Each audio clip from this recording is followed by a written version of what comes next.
And the Italian boy does it again. We both knew it. Gimme, he's got pace. Yeah, we called it. Unfortunate for George. I think he would have had decent race pace around here, but I guess we'll never know.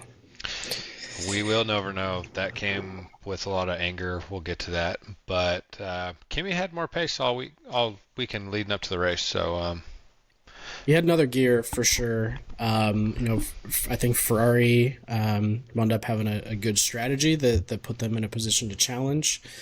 Took advantage of that VSC, but ultimately, I think the Mercedes race pace was just too much for them to overcome today. yeah, no. Ferrari very well timed pit stop, but their car looked good. Their car looked good. Yeah, Yeah, yeah. Well, yeah, Kimmy, sixth win, Charles P2, and then you called it, Max on the podium. Max Needed baby. a little bit of help to get there, We'll but talk about it. We'll talk about it. But there's Max finds ways, even if it's luck. hey, he's playing that George Russell role. I'm Yeah, here if you screw up. yeah, 100%. Yeah. Let's talk about Kimmy a little bit. Yeah, bad luck streak comes to an end. Had some damage, had some PU failures. Was finally able to close out that sixth win here, which is really interesting. So next weekend at Hungary is Kimmy's opportunity to get his seventh win, which would tie George for his career win total.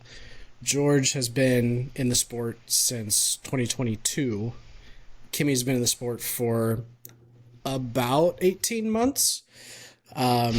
Given George didn't have the car that Kimmy had so early in his career. But I think George is punching the air right now. He's having a rough go between how he feels that the team handled it and set him up for that, and the fact that Kimmy just has his number right now. So, um, Uh, yeah, Yeah, I can't imagine the frustration of being on a team with a seven-time world champ and kind of waiting your turn in a way, and and that he gets then smoked by the youngster. this 19-year-old with his nice tight necklace is going like this shows up and he's like, "What's a T-pose?" I've only seen that a few times. Um, yeah, I don't know. Kimmy's a monster. Um, Coming up on George, he's coming up on Charles wins too. I mean, the kid's gonna fly Hmm. through these guys on the championship totals. 'Cause, I mean, you have like Lewis and Max are way up here on the graph, and then it like Hmm. quickly drops down. Like he's gonna be third I think place in Lando only champion. has like 12 or something like Yeah, that yeah, total. yeah. Yeah. It's not a huge number. Like you have the top two, and then it drops significantly. Yeah, I don't know what I would do as George. I mean, you have the car, so I guess you got to prove yourself, but he doesn't look strong leading up to the races. Like he shows up to the races with some pace, but I think Kimmy's just overall has more raw talent. Yeah. I don't know, he's got to like go into the jungle like Aaron Rodgers and do some ayahuasca and find himself or something. Like the mojo's Uh, off. it's like Wembayama in the NBA who did like the summer with the monks or Hmm. whatever. Comes back a beast. Yeah, George has got to figure something out. Leclerc, I think, has figured out the car after Silverstone. I mean, he looked like the It's night Charles, and day. yeah, the He Charles that we know. clearly unlocked something, and probably had something to do with his deployment strategy. It doesn't seem like it was a setup change. Just I think he got a piece of data that kind of changed the way that he looked at the car. And ever since then, basically from Silverstone GP qualifying to now, Leclerc has been beating Hamilton. So, Confidence. You can um, see the confidence. mhm. Yeah, and that doesn't come with like the one-off thing. Like he feels much more in tune with the car. So, um, I think we're gonna see more from this out of Leclerc. I think we brought this up talking about it, but I think he's going to push Hamilton for the rest of the season. Hamilton's got a little bit of don't want to call it like a spree of bad luck, but he's getting the penalties right now. We'll talk about some penalties, but I think we might get back to those like first two races where we get some Ferrari action, which would be great. I hope so. Yeah, I think Leclerc got lucky with the VSC as well as Lewis, and then there was a period where Lando stayed out, and Kimi had pit and came out behind Lando, and it took him a couple laps to get past Lando and cost him some time. And so when I was watching, I was wondering, is that enough time for Leclerc to get down the road, build a big enough gap to defend? No. Kimi chased him down, made quick work of it.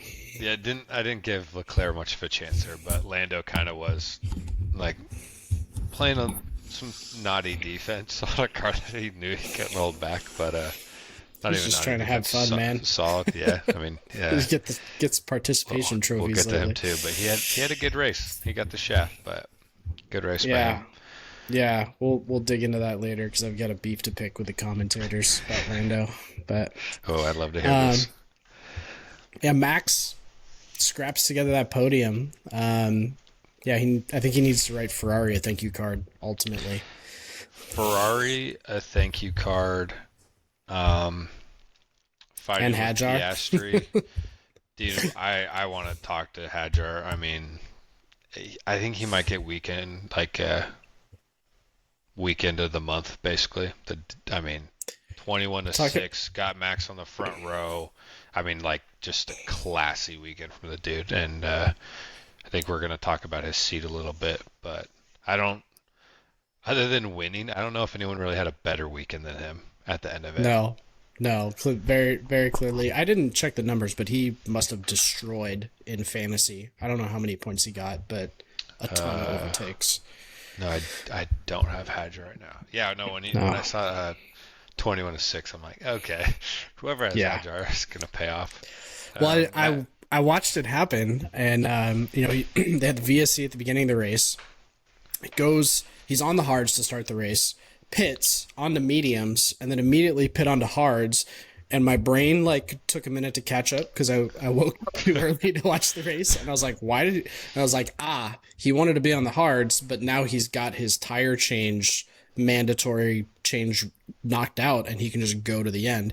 He ultimately wound up pitting for new hards under a separate VSC, but yeah, he came out and he made very quick work out of the Astons and Cadillacs. He went from P22 to P16 or something, real quick, and then it took him a little bit longer to kind of step back up and get through other people. But I had the technical delay in my brain too when he pit on that. I'm like, why is everyone pitting right now? And I was like, okay, get your pit stop out of the way. And then also I kind of figured out, but I'm like, you also get to jump over the mediums with way better pace than all these back teams. Mm-hmm. Push the Red Bull, and then still almost like a one stop in a way, but almost like you start on the mediums. It's the strategy Lando should have been on. Well done. Yep. Back to Max. Needed the toe to get on the front row. That was really cool to see. I think those kinds of games, gamesmanship, and I mean, I'm sure it was team orders, but I'm sure at that point Hadjar knew where he was going to be and was happy to support the team in that way. I think if you want to keep your seat there, that's the game you have to play. Okay, you're already starting from the back. There is no reason to not do this right now. Yeah. Team game. And the toe, I don't know if you saw it. So the first time they did the toe, the engineer was counting down for him. The second time, he said, lead me to it. Basically, shut up. And then you got that second toe, and that it looked so sketchy on the trackside camera, and it wasn't until we got the onboard where it was like, they absolutely nailed that. Oh, no, 100% nailed it. And even Max was quoted saying, I thought I was going to hit him for a second because it was so good. But that was a monster toe. It was perfect. And that was done without, engineer counting. He just watched him come around the corners. I think without that, Max starts maybe on the third row, potentially, just based off of the Delta. I think that made Max's entire weekend. Probably. Well, yeah, back to Ferrari. Ferrari ran a little bit of demolition derby there at the beginning of the race. Hamilton takes out George, and we'll get to that conversation.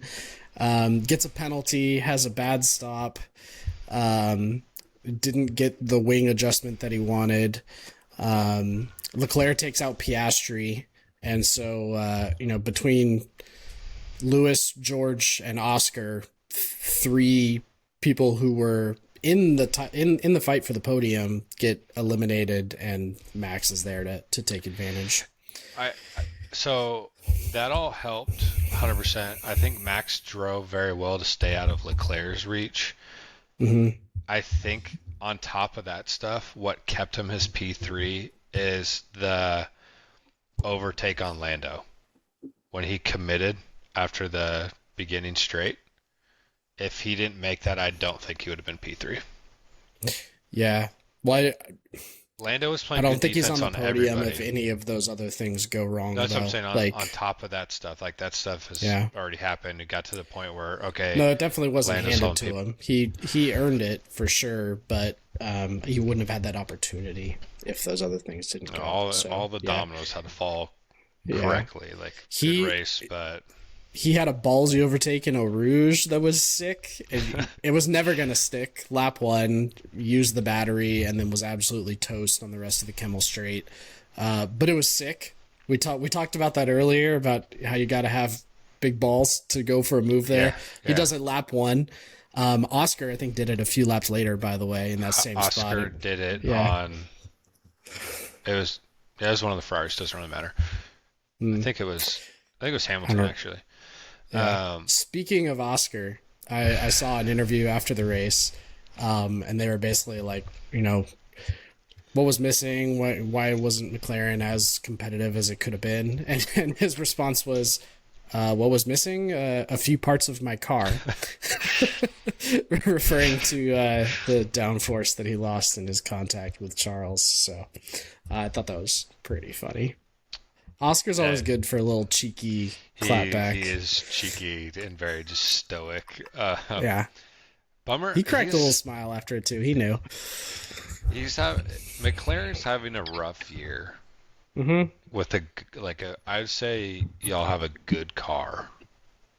I have no expectations for what this year is all about. Learning for them, right? Like they're gonna have the occasional podium. They're gonna be that third or fourth best car this year. But I think if they can learn a whole lot this year, show up during the winter, come in at the beginning of the season with an overhaul like they've done previously, right? We saw that transition from 2023 to 2024, going from back marker to fighting for wins. Learning this new Merc PU, I'm optimistic for where McLaren can land by the end of these regulations. Oh, absolutely. I feel like we have this conversation every single Grand Prix, though. We never get a clean McLaren weekend. Ever. Okay, this time you can see Lando has a penalty, a damage, a failure. There's always something. The new parts work great. Oh, Oscar looks great this weekend. Oh, Oscar has damage now. So it's like one of the McLaren drivers are never at 100%. So it's like we're not going to say the second best team, like, are they significantly or stand out for Red Bull, or are they closer to Ferrari than we think? Say that right now. I'm just saying we McLaren, never get it. Even this weekend, Red Bull, Hadjars P21 ends up P6. Like, what would it look like if he started P7? Until we get a handful of races where those two teams are fighting side by side consistently, it's always going to be speculation, because certain cars perform better at certain tracks, and then there's always these circumstances that's taking people out of position, and so who really knows? I don't know. Nature of the beast with new regs. It sucks. Yeah. Speaking of the beast, should we talk about the FIA? Yeah. Penalties. We need full-time stewards, please. Fix number 1. It was funny because as I was watching, I'm always taking notes on my phone, and even during qualifying, I was taking notes, and I was like, oh, like they're actually being really smart about this gravel thing. Like they're prioritizing safety, and then they started throwing VSCs for gravel on the track during the race, and they were being real good about timing that so that no driver was taking advantage of the VSC and getting the free stop, at least for the first one or two. And so I was like, oh, FIA, you're doing a great job. And then Lewis investigated for the penalty. My first impression was that looked like a racing incident to me. What was your take? Lewis and George 100%. Yeah. I mean, you can just hear the understeered commentators. into him, had nowhere to go. Like, Hamilton yes, there submitted was the corner contact, but after arguably probably the fastest straight on that track right now, because the back half they lose speed once their batteries gone as they go up the hill. And that is why they hide how fast they're going on the race broadcast, by the way. Lewis is committed to the inside. George had no power going, which, we didn't know that at the time. Racing incident, like you said. Yeah.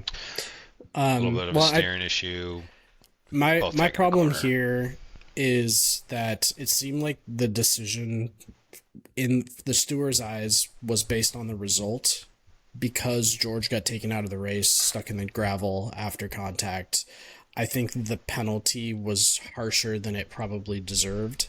I think if it had been clean and George stays on the track, or is at least able to get back on the track, I think it would have been a lot more difficult to throw the penalty. But that's not really the intent of the rules. It's not supposed to be dictated by the outcome of what happened. It's supposed to be dictated by what instigated the contact. So I think that's not very fair. And then to have it turn around where Leclerc was very clearly at fault for a move, not getting a penalty, even though Oscar took damage and was squeezed. You could argue that Oscar might have had room, but he was right there on the curb. And like you said, that's probably the fastest braking zone on the track. So I don't know. I think, again, inconsistent penalties here. I'm okay with controversial calls as long as it is consistently controversial. What we can't have is rules that are so situationally dependent that no one knows whether something is a penalty or not. I just want consistency. Once again, full-time stewards would be great. Yep. Full-time stewards. I think Hamilton's was harsh. And if they were going to do that one, and once again, you said it's kind of based off results. Leclerc probably should have been penalized. I like the aggressive driving. You see a lot of it in like older Formula One. I like when people get feisty or kind of angry. It's exciting. Leclerc happens to be on the end of a lot of those when it gets spicy, which I like. I personally don't think his were penalties, but I don't think Lewis's was a penalty. I think that. I don't think either one should have been a penalty. Oscar is obviously trying to squeeze by on a corner. Charles is not being rash. He's just, like, hey, I'm going to come over here really quick. He did the same. You could argue it was under braking, but I'm not going to go there. I think if I'm a steward, I'm not calling either one of those. He's opening the corner. I mean, get this, like, gray area, right? Yeah. Hamilton saw it coming. Kimi got warned about Charles being aggressive in turn 5 later. That's smart by Mercedes. Yeah. Max kind of, hey, that's nice calculated. It's just hard racing. They're closing the gap. Like you said, no penalties.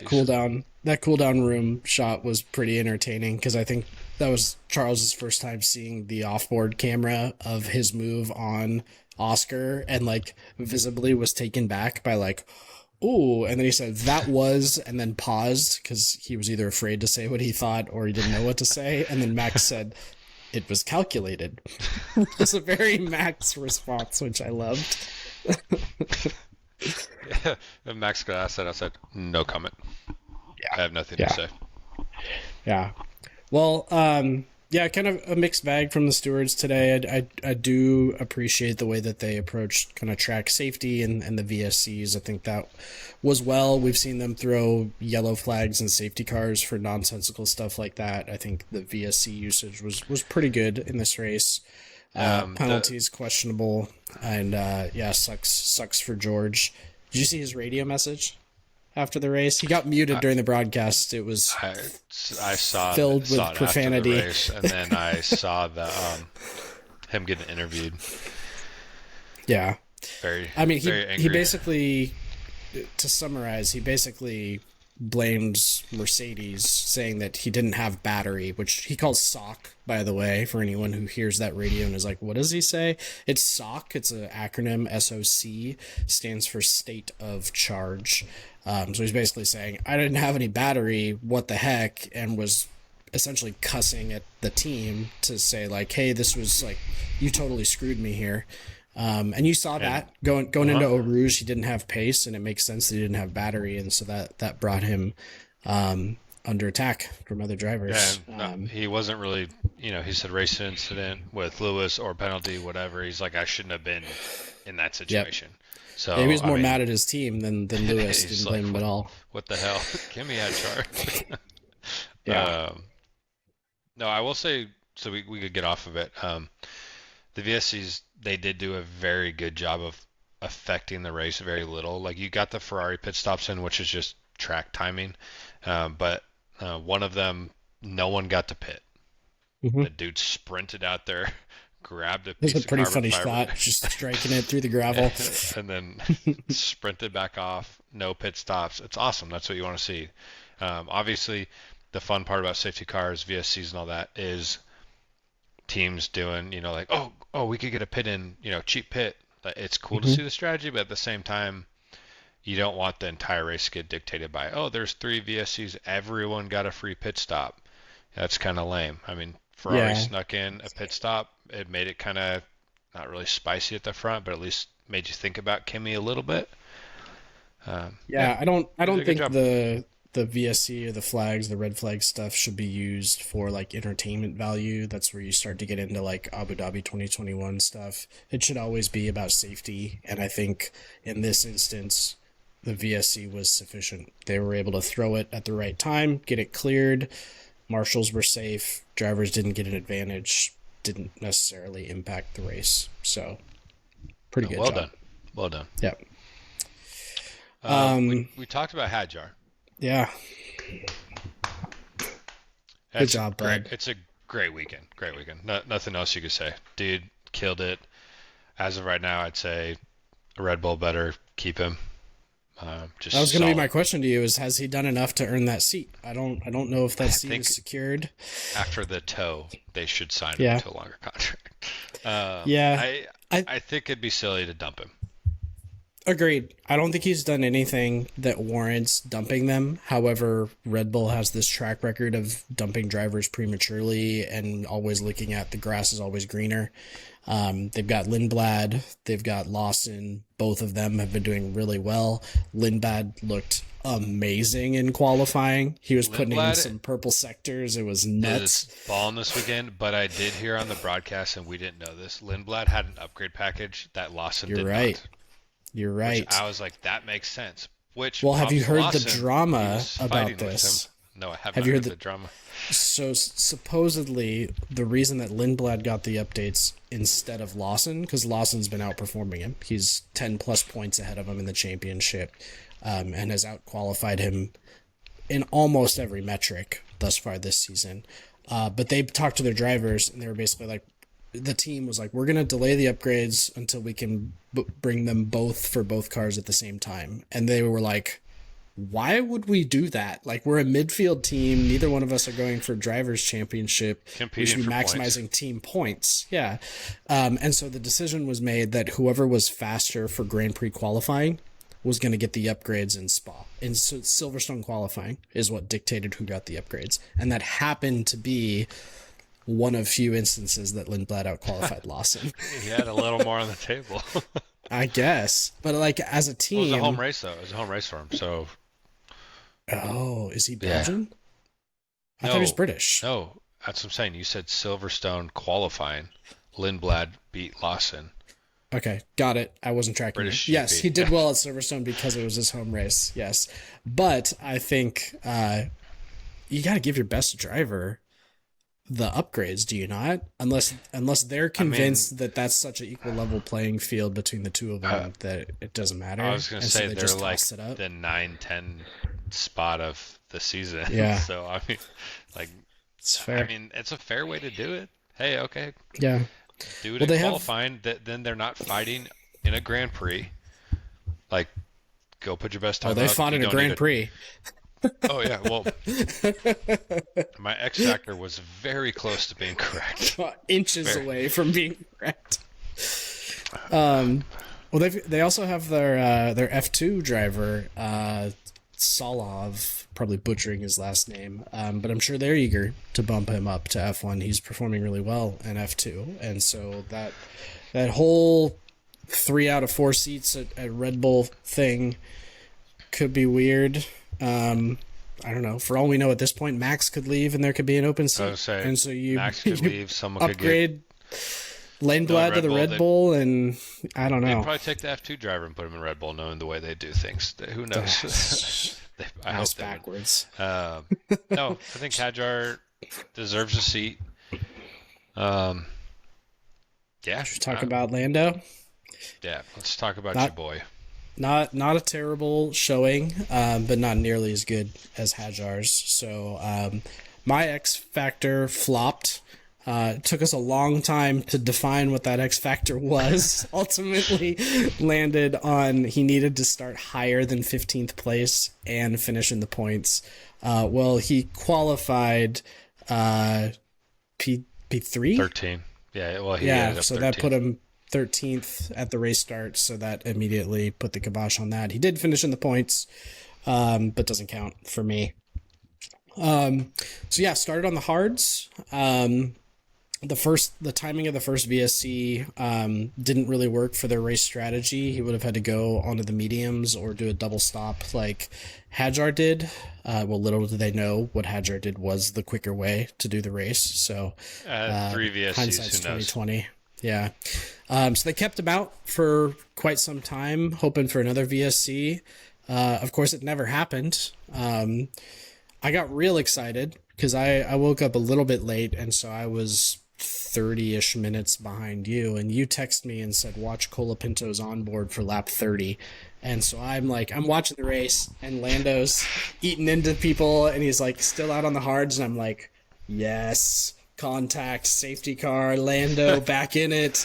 No, it was an absolutely sick double overtake from Colapinto, but it was not what I was hoping for my boy. What's cool is, side note, you can look up the video. Colapinto's double overtake on, what's that straight called again? I always forget. Kemmel Straight is identical to Mika Häkkinen. Back in whatever, it's like identical. I think those two guys were so distracted by each other that Colapinto just pushed his boost button and went right around. Here we go. As pretty Max cool. said, I hit the button. I had more horsepower than them. So exactly. Overtake of the month or whatever. He's like, I pushed a button. Max is like, I'm playing sim racing. Boop. Yeah. That man does not care anymore. I thought Lando had a great race. Even with the strategy they ran, he can't be mad at good. His pit stop though was triple what it should have been. Mm-hmm. I'm not a Lando hater in any way. Obviously, when it comes to like Max Lando, we have our banter and stuff. I'm rooting for him, just like I'm rooting for Hadjar here. I was crushed when I saw the pit stop. I'm like, oh, Lando's actually having a great race. It was looking like it was going to get juicy. Oh, it was going to get juicy. And he's defending a fresh tire Kimi on his 21 old lap hards. I mean, dude is like, I'm going to race. Here we go. And then the freaking pit stop killed me. And they waited too long and all the mechanics got tired or something. I don't know. They needed an energy drink or something before that stopped. 7.8 seconds, whereas the standard stop is like 2.5-ish. Yeah, it was like kind of a rule of thumb. So yeah, just doing the math from their finishing times, if he had had a normal stop, he would have been about 2.5 seconds behind Oscar and finished P6 ahead of Hadjar. Which Even might have got without that, spicy. I think one more lap and he would have had Hadjar anyway. He was on his butt like 7/10 at the end of the race Yeah, they're very across close the at the end. line. So So yeah, overall good recovery drive. Can't be too mad. The thing that did make me mad is the commentator said repeatedly across the weekend, he'll be ruining that they took the penalty here this weekend because he's been so fast and competitive. And I'm like, numbnuts. Like, he might not be fast without the upgrade. There might be a reason he's fast. He's got a new engine and new battery here. And no one addressed that. And I was like, guys, it's right there in front of you. Like, he knows. It's the stuff that gets skipped. It's like when Piastri took damage, you're like, oh, his front wing looks fine, made side pod. I'm like, you can see exactly where Leclerc's tire hit. I could tell you, but the problem is the camera angle never showed. Well, you know what it did show? For both Lewis and Charles, both of them lost the Pirelli logos on their tires from their contact. So when Leclerc took out George, his left front had no yellow Pirelli P0 marks, and Leclerc lost his on the rear left after his contact too. That's funny. So, yeah. They got lucky they didn't get a puncture. Exactly. Very lucky. That's fine margins. It's like taking a razor blade to it. That's wild, actually. Yeah. Well, it shows how hard they hit, and so the fact that they didn't get punctures is actually crazy because it really doesn't take much with carbon fiber in these tires. So. Oh, the upgrade thing though is I don't think they really touched on it with Hadjar either. Like, dude had a new PU, new turbo, new exhaust. Like, that flew under the radar. A new power unit full on. There's a reason there. he started at the back. So he was smoking people. Yeah. Well, this is one of those tracks that, power is king. And so, I think that's why we see a lot of drivers take penalties here because they know it'll pay off and they can recover. Yeah. I mean, I think damage control wise with penalties, McLaren and Red Bull timed it well. And like you said, McLaren's would have been even better if they had a normal pit stop on Lando's. Yeah. I think the only thing that I'm a little bit sad about is I think the timing of this pretty much guarantees another grid penalty at some point during the rest of the season for Lando. So You got I don't think he can go. Season. It is what it is. Yeah. Yeah. We knew that. Did this redeem Spa? We've had a rough go of it the last few years. We talked about it in our preview video. What was your overall impression here? I was never out on Spa, but the weather. I know you and I aren't, but like, obviously, do you think this changes public opinion? Because of Max's setup. I hope it does. It's a cool track. It's classic.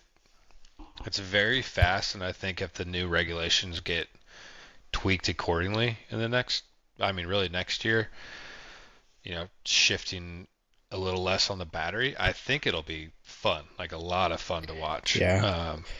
I think the drivers love it. The king of Belgium, I didn't know they had a king. I didn't either. But the king of Belgium showed up in the cooldown room as they were walking in. And he basically was asking the podium finishers, like, I hope you enjoyed our circuit. And Max immediately was like, it's the best one on the calendar. Like, whoa. Your keyboard's going crazy in the notes right now. Yeah. No, at first I was like, who the heck is this dude talking to them? Get out of the cooldown room. I want to hear the comments. Need a better mount for this thing. That was crazy. Glad you're okay. No head trauma. No, I just like Spa. I mean, we talked about it before. I like fast corners, fast straights. It has plenty of overtake areas with the straight mode.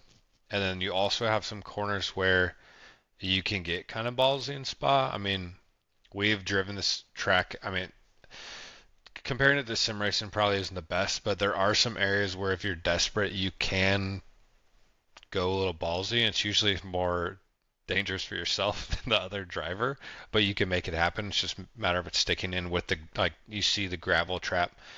You could try to take that on the inside, but there's going to be gravel kick-up. So you're going to eat some gravel, um, like on Yeah, the double right-hander at the end. You got, I mean, really, um, I I don't know. think the It's gravel a is fun track. actually the part of the thing that makes it safe. Like I don't think that needs to change.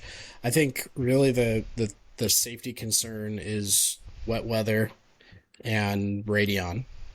And so if those are the two factors, then well, guess what? Move the race at a different time during the year. We race from March to December.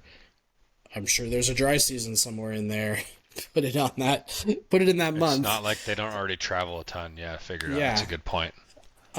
And then adjust the barriers, redesign the track. It's been done before. Tracks have been completely overhauled and corners have been changed. I don't think you need to change the track itself. You just need to adjust and give more runoff space. Um, there's things that we can do here. The fact that this track was put on rotation, I think, is a shame. I hope that this experience this weekend, and then the lack of having it next season convinces the FIA that it needs to be a regular track. You had Max Verstappen say it's the best track. Yeah, You and need to keep Charles it. said it's a special track. So like these guys love racing here. It's a special track. It's got a lot of F1 history. For the life of me, I can't figure out why they've taken it off, other than money, I think it's right? just the weather. Yeah, F1 is a business, and I like that other than the bus stop, which honestly doesn't even look like they go that slow. Um, I just like that there's no like crazy hairpins. Like they're just kind of sending it. They have consistent speed. Um, I I mean, think the turn one's even elevation pretty quick. change is what Yeah, makes it so elevation change is cool and cool. unique. There was one shot during the formation lap. I think it must have been the helicopter shot where they were in Les Combes, which is after the Kemmel Strait, the end of Sector 1. And you could see over the trees down the hill, and you could see the middle of Sector 2 and that back straight going into the bus stop. And you could see like just how much elevation change there was, which was sick to see. It looked like you were I looking saw down the a valley in this cooler mountain. shot of a side pod cam looking backwards going over Eau You get Rouge, that sense, yeah. and it's like hmm it's I saw that dope. too.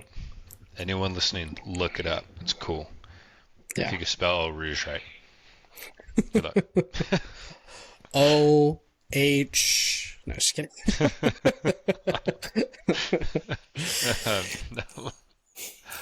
Championship. Can we have it? Is Oof. that 50 points on George? I think it's too early to call, but do think he has one hand on it. After I what we saw absolutely last agree. season, I think at this point a lot of people were like Oscar, Oscar, Oscar, Oscar, and we all know how that season ended, where he actually finished third. Um, you never really know. However, in a reg set like this with that car, it's going to take something real special to unseat him. So I think I if I had def to put my money here today, I think I'm calling it Kimmy. I think based on performance in the car, yes. The last two seasons showed that it's not over. Excuse me. But when we asterisk that car is fragile. Mm. Bull in a china shop. Like absolute beast, but don't touch anything. Like it just breaks, and don't fight each other when it's hot out. Kind of. It's like I don't think we've seen a power unit failure since they brought the battery upgrade. I think it's just been bad luck. that's what two Grand Prix. It's a small sample size, 2 Grand Prix, but Yeah, yeah. no, I mean you're not wrong though. We haven't seen one, and there's multiple teams that run it. I mean, like I said, I agree with you. I think he's got one hand on the trophy. I'd say bad luck for George, but Kimmy's had bad luck too. So they're kind of like 50-50 on the bad luck at this point. I mean, it is what it is. Kimmy's outperformed him. I think he deserves the 50-point gap. Lewis has performed well. Charles is there. I I think it's within grasp for all four of them, but Kimmy has won the trophy. Leclerc's a long shot. Lewis and George are a couple good races. I mean, even Charles, but a I little bit of think, luck and a couple good races away. I mean, 25 points is a big swing. yeah, it only takes. It was 25 points last weekend, Yeah, that's what I'm right? saying. Yeah. So it's a pendulum is going to swing back and forth. I think long term, Ferrari is going to have to bring a significant upgrade to the table in order to tighten this championship up, because they're the next closest. If you look at constructors or even drivers, everyone else is over 100 points back, and I don't think any of them are doing a max level comeback like what we saw last year. So No, there's only I 10 think races, at least 10 races left, I should say. I'm hearing some rumors that Qatar and Abu Dhabi are now at risk because the conflict in the Middle East continues. And only 2 more sprints, which is a massive bummer. We've talked about it the last 2 episodes, our opinion on sprints and how we'd like to see more of them. I feel like we only got like 5 or 6 of them this year, it and went by maybe really quick this year. maybe Bahrain or Jeddah was scheduled to have one, and so that's making the list shorter. But we have one at Zandvoort coming up in a few weeks, and then one in Singapore.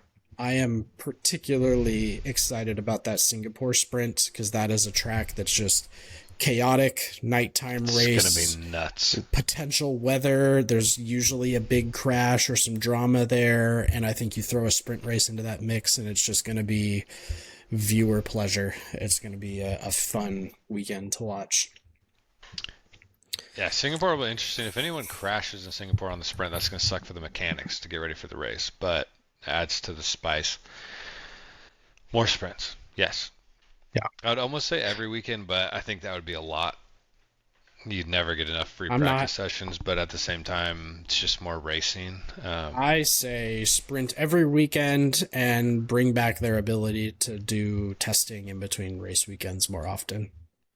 Yes, and let's do Monaco tournaments, elimination style.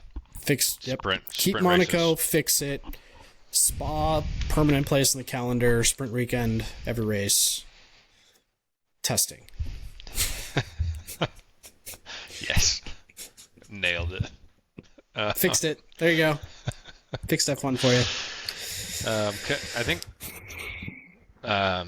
speaking of a championship, I think Mercedes and Ferrari are your top 2 constructors. I don't think that's changing. So it's just a matter if No. Ferrari can creep up, kind of like, was it?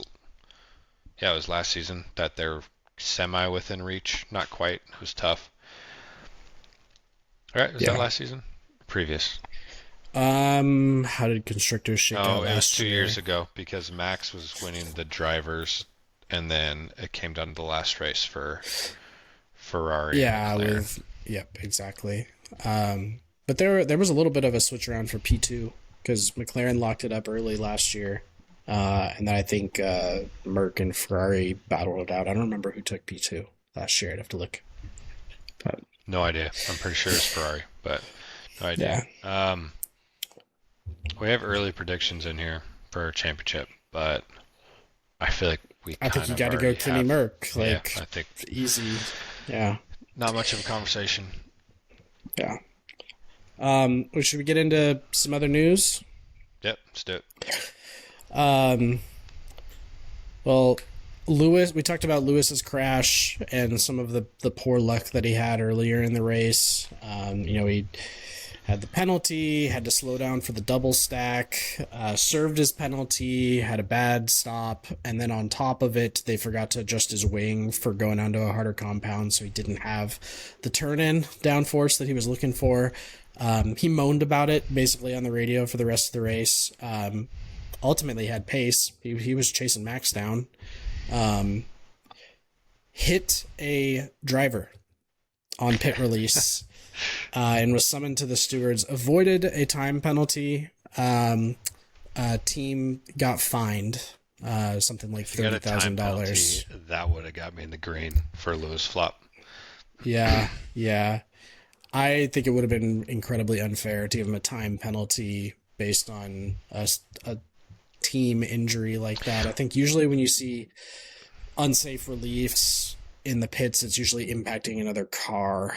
So I think this more had to do with crew safety than anything. And so it was a slap on the wrist. Poor. And honestly, it looks like the mechanic kind of like pump fake back in for some reason. I don't know. It's kind of weird. Just give him one of these.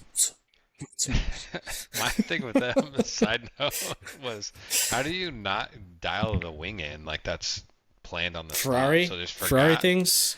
I don't know. They always got a screw strategy like, up somehow. We didn't get to it or whatever as engineers. It's not an F1 race if Ferrari doesn't botch something. Like, what do you mean you didn't get to it? I don't know. But we talked about this before, though. I think you had asked me in Hot Laps. That's what it was. If I was principal at Ferrari, what's the first thing I would change is the dynamic between the race engineer and the drivers. We saw that again here with Hamilton and his engineer whining at each other on the radio. So just don't like to see it. Not a good look. It's annoying to listen to. Yeah. Cadillac, Aston, both of them looked really bad. We talked about how quickly Hadjar flew past them after the restart. 5 seconds per lap off of the lead drivers. Aston is garbage. And listening to the commentators today talk about like, oh, they have a package coming. Hopefully that turns it around for them. I'm like, it can't be that significant. There's no way. Even if it's 2 seconds, they're 3 seconds behind. Like Aston's 3 seconds behind Cadillac. They're not going anywhere. They're still at the back. I'd like to, I'd love for them to show up and be like whole new car, crazy fast, not crazy fast, but you know what I'm saying, compared to their old one. It feels too late.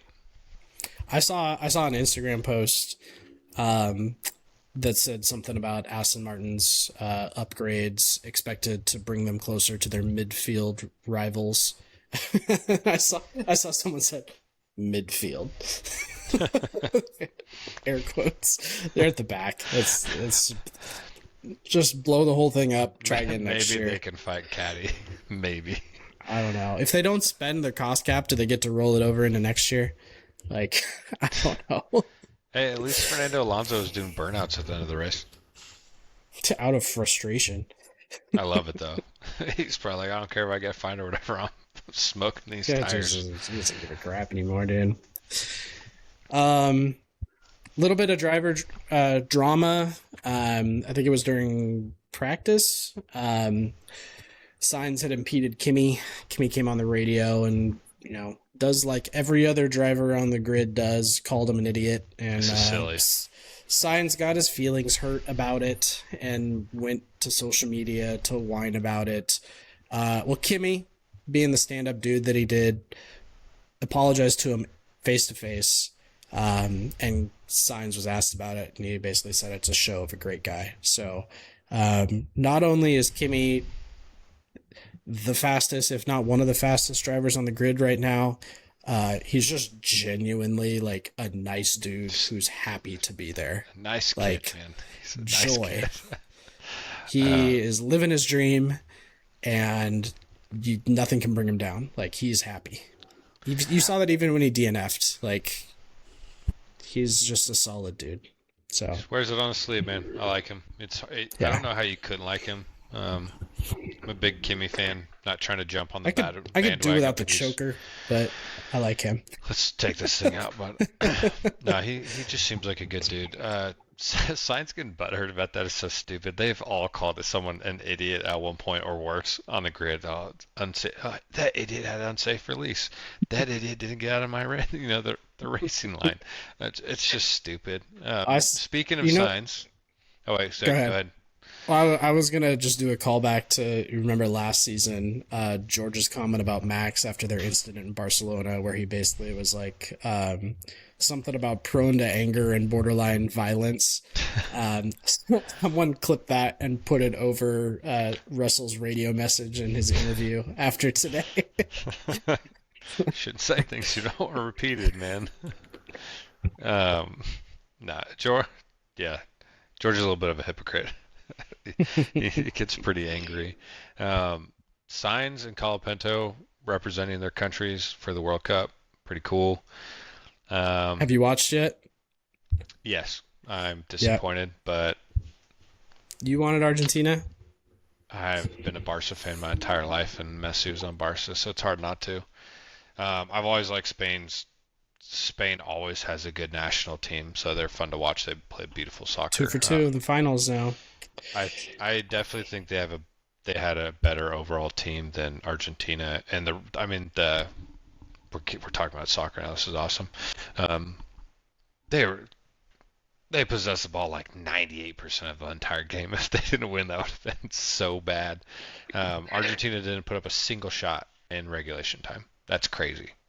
Well, I was worried about it. I was watching live. I was worried about it because they've won basically every win that they've had in the knockout round. They've come back in the last 5 minutes of play, and Hmm. so they started peppering them with free kicks and crosses. And I'm like, oh man, they're gonna do it again. I was real nervous, but pulled it out. Did you watch the third place game? I did not watch it, but I saw 6-4, and I was like, Absolute cinema. They basically said, we're not playing defense. Everyone's just through balls and attacks, and it was beautiful. that It makes was so for a much good fun to soccer watch. game. Yeah. It's a great game. Anyway, Yeah, we like soccer too. um, It's great. yeah.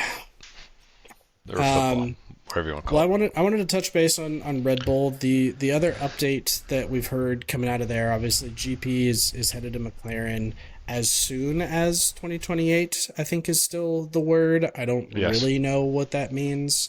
As soon as is pretty I vague. think he's basically on the same contract schedule as Max. Hmm.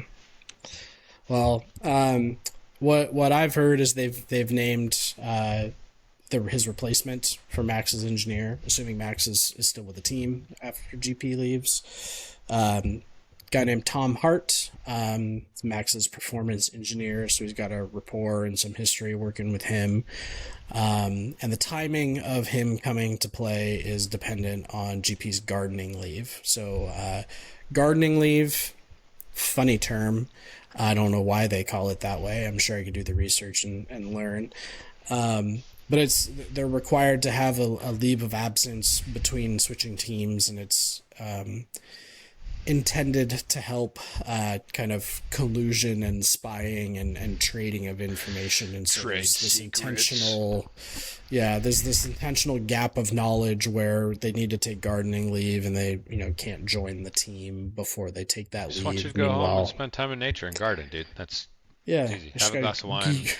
you can join our team when you give me 3 tomatoes.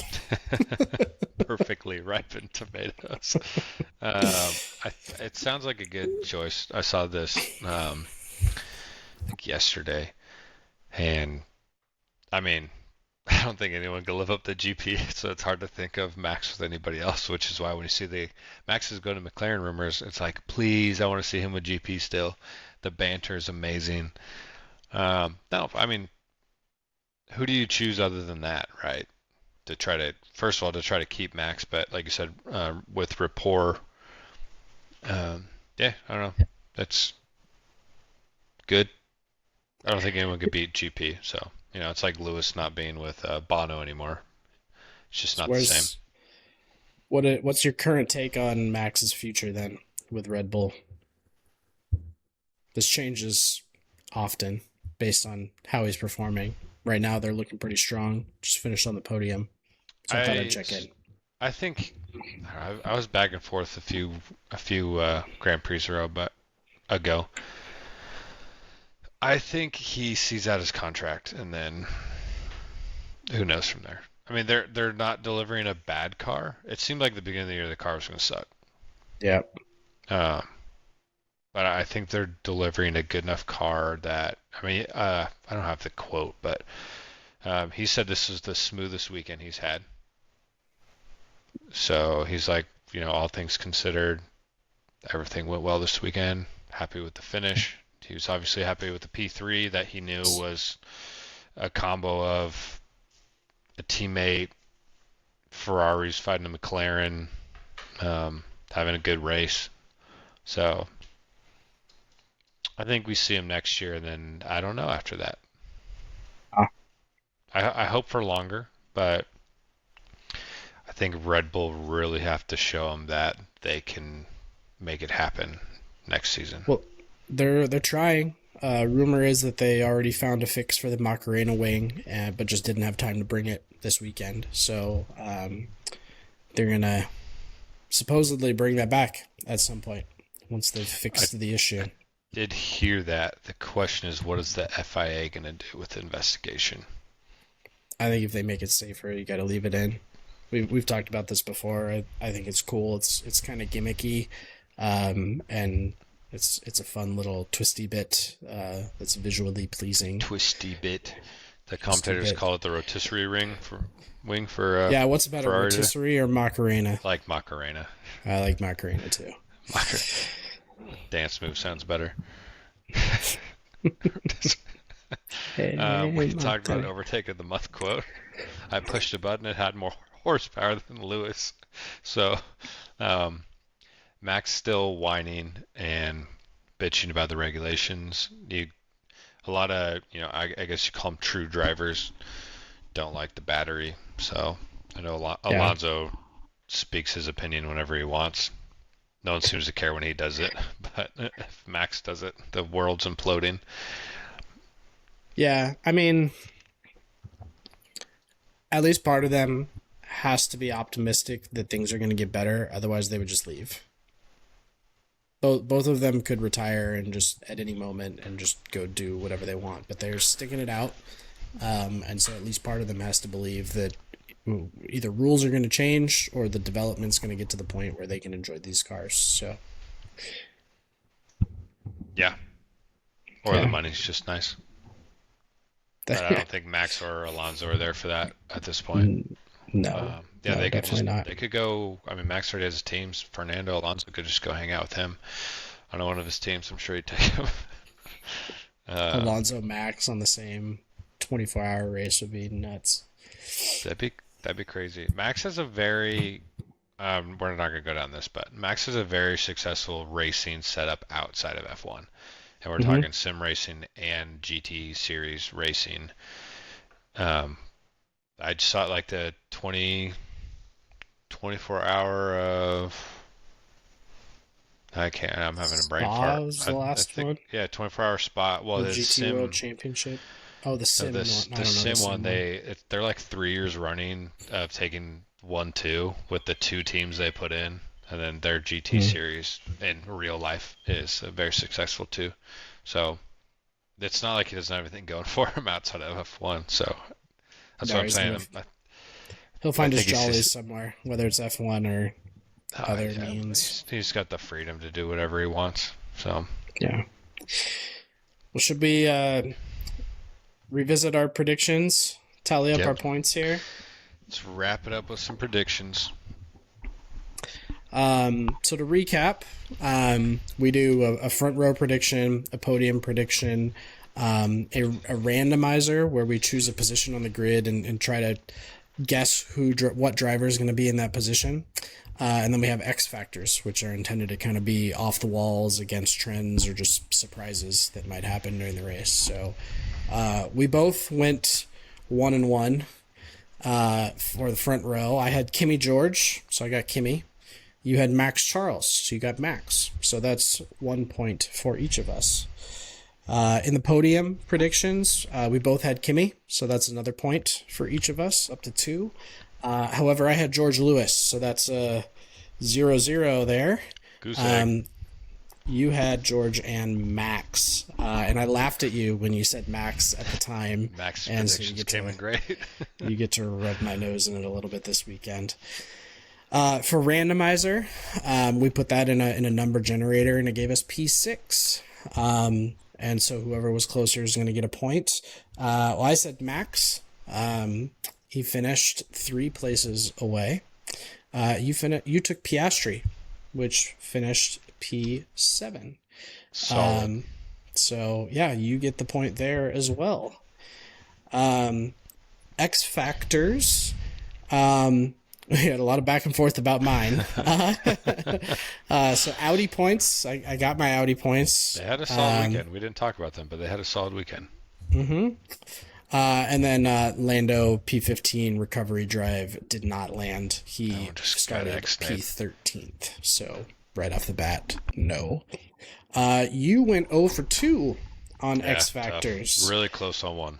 Yeah, so you had a Lewis flop or just bad luck, anticipating him finishing lower than P6. Which I thought when they collided, I thought that hit lap one. I did not think he was going to get away safely from that. Yeah, that you were actually very close for both of these hitting now that I think about it. So he finished P4, so that did not get you your point. And then your other one, which we've already talked about, was team on team contact for the Racing Bulls, and you were literal inches away from this. Yeah, they came out from the pits right next to one another and were basically side by side down the Kemmel Straight and a handful of turns before and afterwards. So they were fighting. Good racing. Kept it clean. So good well job done by them. I was literal inches from hitting both of these X Factors. I mean, this Lewis could have been George, a massive week for you. I would have been in real trouble. Yes. If anyone doesn't remember, X Factors is a gamble. You lose points if you're wrong. You gain if you're right. So I subtract 2, sadly, this week. Well, I also got one wrong, so I get a -1. So I had 3 right, 1 wrong, so I get 2 points. Started with 0, 2 points total. No, you're wrong. You don't get a -1. We talked about this. If Lando didn't, if his quality was too good, we weren't going to subtract a point. So you're all right. Oh. We were only going to count it if he was P15 or later. So I'll give you the 0 on that. Okay. You could go back. I'm not going to argue with that. I'm not going to argue with that. On record. I can't lie to you right here. It's literally on. It's uploaded to YouTube.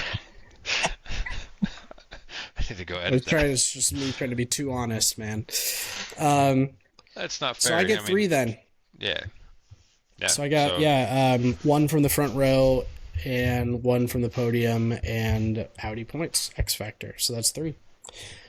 You had 4, but unfortunately your X Factors didn't hit, so you lose 2 out of that. You had 2 previously. 2 plus 2 is 4. So you've got a 1-point lead on the season. That's crazy. I almost didn't do X Factors because I didn't know what I wanted to do originally. That would have been nuts. But well, I'm gonna come with 10 X Factors for our next prediction because I need some off the walls one. I've been a little too conservative, so we'll get a little spicier. Let's try to think of something spicy. I don't know about 10 X Factors. No, not in one race, but I need 10 because 6 of them are going to be overruled, and I won't be able to use them. Well, I think obviously fair play would be you could only bring as many X Factors as you have points. If you want to go negative, okay, we'll talk about this. We got to set up some more rules We'll here. dial this in. I actually kind of like that though, because then you can't bring 15 and take the championship in the last. GP. Agreed. Yeah. Agreed. We'll still talk about it, but that's fine. I actually don't know what the next GP is. Hungary. Hungary. Back to back. It's because I hate Hungary. That's why. Just block it out. I don't hate it in real life, but I absolutely hate it in sim racing. So we don't race or think about Hungary. But that is the end of Purple Sector, and we'll get another video out really soon about my favorite race ever, Hungary. And on that note, goodbye.